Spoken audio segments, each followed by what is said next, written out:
Then 6 days before the Passover, Jesus came to Bethany, where Lazarus was, who had been dead, whom he had raised from the dead. There they made him a supper, and Martha served, but Lazarus was one of those who sat at the table with him. Then Mary took a pound of very costly oil of spikenard, anointed the feet of Jesus, and wiped his feet with her hair. And the house was filled with the fragrance of the oil. But one of his disciples, Judas Iscariot, Simon's son, who would betray him, said, "Why was this fragrant oil not sold for 300 denarii and given to the poor?" This he said, not that he cared for the poor, but because he was a thief and had the money box, and he used to take what was put in it. Let her alone. She has kept this for the day of my burial. For the poor you have with you always, but me you do not have always. Now a great many of the Jews knew that he was there, and they came not for Jesus' sake only, but that they might also see Lazarus, whom he had raised from the dead. But the chief priests plotted to put Lazarus to death also, because on account of him many of the Jews went away and believed in Jesus. The next day, a great multitude that had come to the feast, when they heard that Jesus was coming to Jerusalem, took branches of palm trees and went out to meet him and cried out, "Hosanna! Blessed is he who comes in the name of the Lord, the King of Israel!" Then Jesus, when he had found a young donkey, sat on it. As it is written, "Fear not, daughter of Zion. Behold, your king is coming, sitting on a donkey's colt." Hosanna! His disciples did not understand these things at first. But when Jesus was glorified, then they remembered that these things were written about him, and that they had done these things to him. Therefore the people who were with him when he called Lazarus out of his tomb and raised him from the dead bore witness. For this reason the people also met him, because they heard that he had done this sign. The Pharisees therefore said among themselves, "You see that you are accomplishing nothing. Look, the world has gone after him." Now there were certain Greeks among those who came up to worship at the feast. Then they came to Philip, who was from Bethsaida of Galilee. "Sir, we wish to see Jesus." Philip came and told Andrew, and in turn Andrew and Philip told Jesus. But Jesus answered them, The hour has come that the Son of Man should be glorified. Most assuredly I say to you, unless a grain of wheat falls into the ground and dies, it remains alone. But if it dies, it produces much grain. He who loves his life will lose it, and he who hates his life in this world will keep it for eternal life. If anyone serves me, let him follow me, and where I am, there my servant will be also. If anyone serves me, him my Father will honor. Now my soul is troubled, and what shall I say? Father, save me from this hour? But for this purpose I came to this hour. Father, glorify your name. Then a voice came from heaven. I have both glorified it and will glorify it again. Therefore the people who stood by and heard it said that it had thundered. Others said, An angel has spoken to him. This voice did not come because of me, but for your sake. Now is the judgment of this world. Now the ruler of this world will be cast out, and I, if I am lifted up from the earth, will draw all peoples to myself. This he said, signifying by what death he would die. We have heard from the law that the Christ remains forever. And how can you say, the Son of Man must be lifted up? Who is this Son of Man? A little while longer. The light is with you. Walk while you have the light, lest darkness overtake you. He who walks in darkness does not know where he is going. While you have the light, believe in the light, that you may become sons of light. These things Jesus spoke and departed, and was hidden from them. But although he had done so many signs before them, they did not believe in him, that the word of Isaiah, the prophet, might be fulfilled, which he spoke. Lord, who has believed our report? And to whom has the arm of the Lord been revealed? Therefore they could not believe, because Isaiah said again, He has blinded their eyes and hardened their hearts, lest they should see with their eyes, lest they should understand with their hearts, and turn so that I should heal them. These things Isaiah said when he saw his glory, and spoke of him. Nevertheless, even among the rulers many believed in him, but because of the Pharisees they did not confess him, lest they should be put out of the synagogue. For they loved the praise of men more than the praise of God. Then Jesus cried out, He who believes in me, believes not in me, but in him who sent me. And he who sees me sees him who sent me. I have come as a light into the world, that whoever believes in me should not abide in darkness. And if anyone hears my words and does not believe, I do not judge him.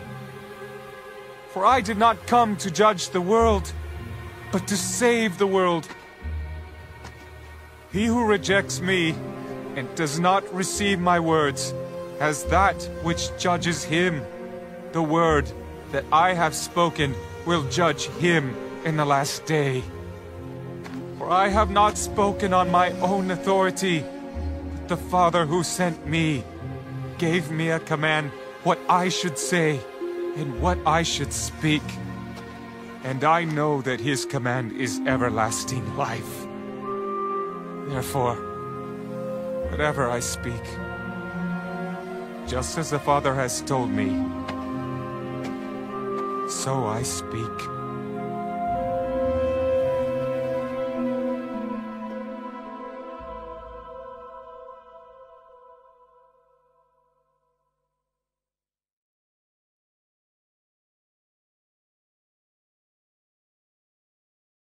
The Book of Job.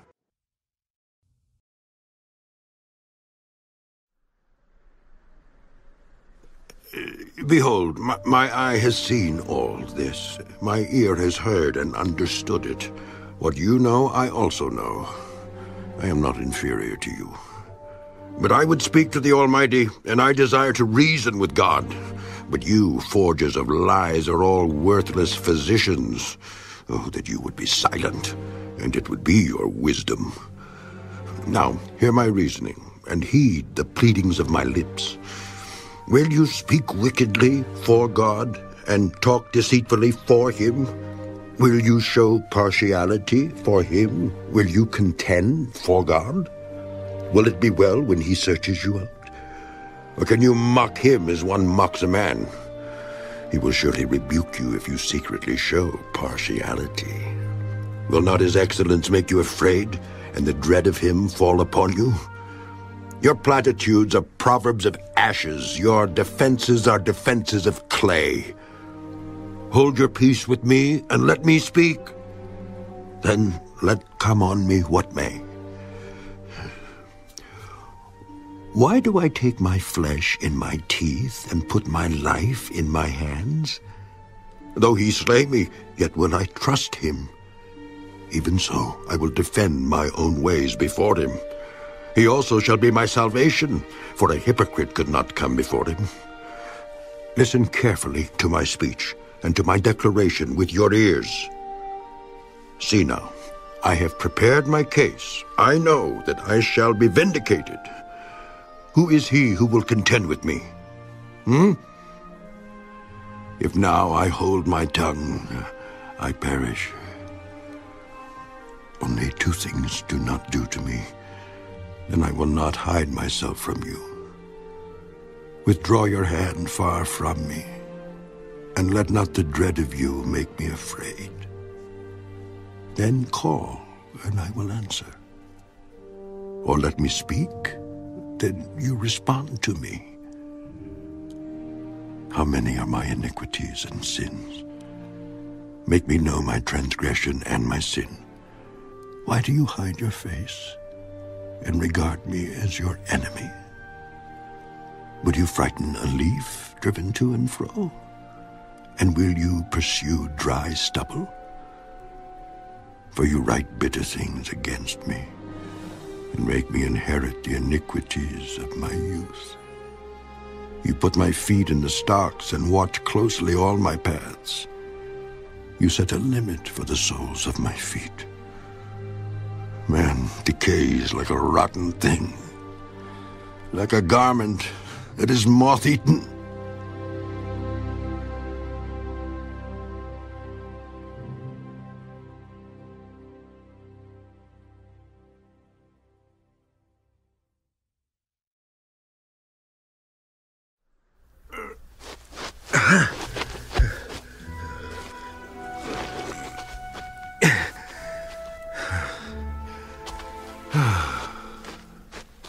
Man who is born of woman is of few days and full of trouble.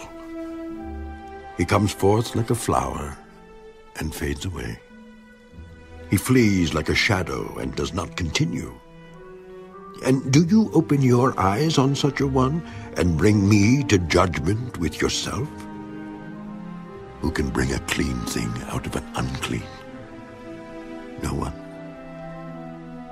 Since his days are determined, the number of his months is with you. You have appointed his limit so that he cannot pass. Look away from him that he may rest, till like a hired man he finishes his day. For there is hope for a tree, if it is cut down, that it will sprout again, and that its tender shoots will not cease.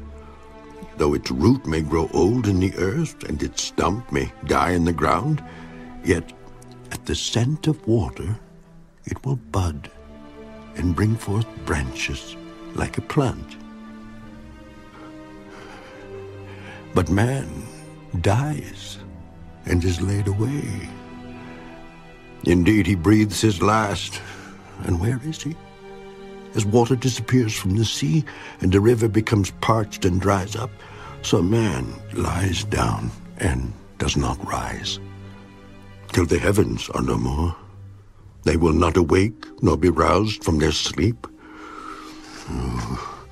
Oh, that you would hide me in the grave, that you would conceal me until your wrath is past, that you would appoint me a set time and remember me.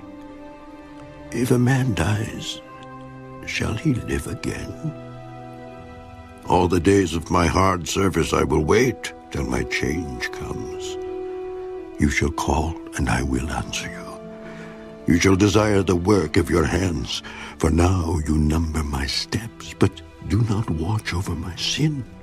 My transgression is sealed up in a bag, and you cover my iniquity.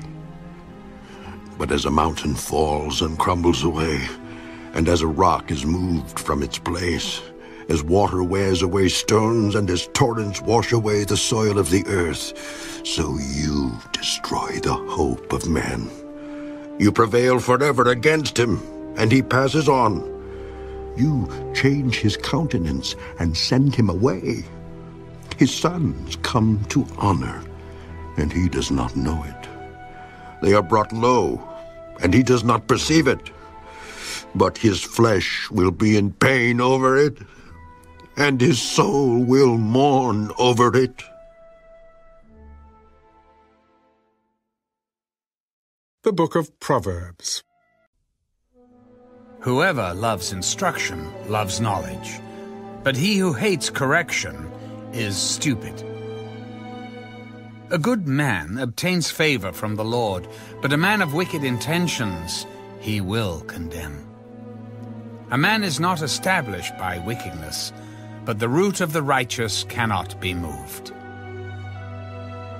An excellent wife is the crown of her husband, but she who causes shame is like rottenness in his bones. The thoughts of the righteous are right, but the counsels of the wicked are deceitful. The words of the wicked lie in wait for blood, but the mouth of the upright will deliver them. The wicked are overthrown and are no more, but the house of the righteous will stand. A man will be commended according to his wisdom, but he who is of a perverse heart will be despised. Better is the one who is slighted, but has a servant, than he who honors himself but lacks bread. A righteous man regards the life of his animal, but the tender mercies of the wicked are cruel. He who tills his land will be satisfied with bread, but he who follows frivolity is devoid of understanding.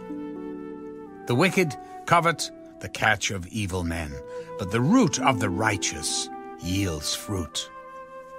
The wicked is ensnared by the transgression of his lips, but the righteous will come through trouble.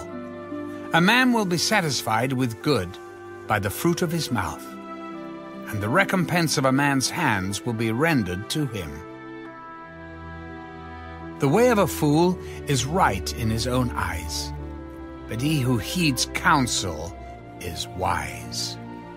A fool's wrath is known at once, but a prudent man covers shame. He who speaks truth declares righteousness, but a false witness, deceit. There is one who speaks like the piercings of a sword, but the tongue of the wise promotes health. The truthful lip shall be established forever, but a lying tongue is but for a moment. Deceit is in the heart of those who devise evil, but counselors of peace have joy. No grave trouble will overtake the righteous, but the wicked shall be filled with evil. Lying lips are an abomination to the Lord, but those who deal truthfully are his delight. A prudent man conceals knowledge, but the heart of fools proclaims foolishness. The hand of the diligent will rule, but the lazy man will be put to forced labor. Anxiety in the heart of man causes depression, but a good word makes it glad. The righteous should choose his friends carefully, for the way of the wicked leads them astray. The lazy man does not roast what he took in hunting, but diligence is man's precious possession. In the way of righteousness is life, and in its pathway there is no death.